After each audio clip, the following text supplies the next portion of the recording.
যে আমি এখন এটা নিয়ে নিব। এই যে টক দই যতটুকু মিক্সড করবো ততটুকু নিব।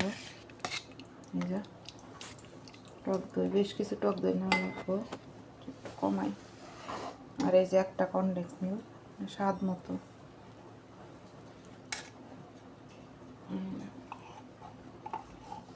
ভালো করে মিক্সড করবো।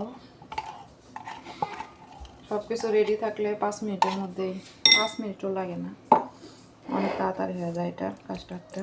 মিক্সড করব, ভালো করে মিক্সড করতে হবে।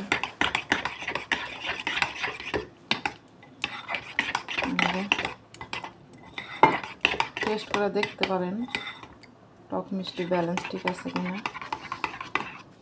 আমার আন্দাজ মতন বানালাম। এখন ফল দিয়ে নিব। এই যে কিশমিশ ভিজা রাখছি, কিশমিশ দিব। আমার বাসায় যা যা ফল আছিল ওইটাই দিছি। বেশ কিছু কিশমিশ দিলাম। তারপরে যে আপেল তো এখানে লাগবেই, কাস্টার্ডে আপেল হলো সবচেয়ে বেশি দরকার, আপেল আর কলা। আপেল, তারপরে যে কিছু খেজুর দিছি, এই যে খেজুর, এই যে তারপরে যে কমলা ছিল, কমলা অল্প কিছু, এই যে কমলা। আর যে লাস্ট হলো কলা, এই যে কলা। এখন মিক্সড করব ভালো করে মিক্সড করলেই হয়ে যাবে। কত সহজ রেসিপি দেখছেন।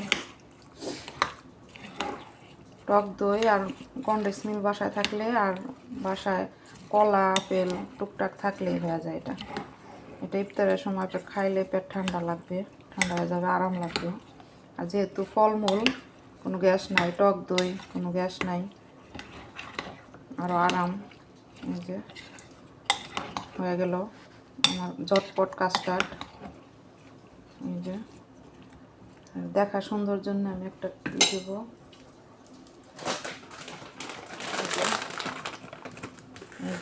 জাস্ট দেখতে সুন্দর এই জন্য। এই যে আমার হয়ে গেল ঝটপট কাস্টার্ড।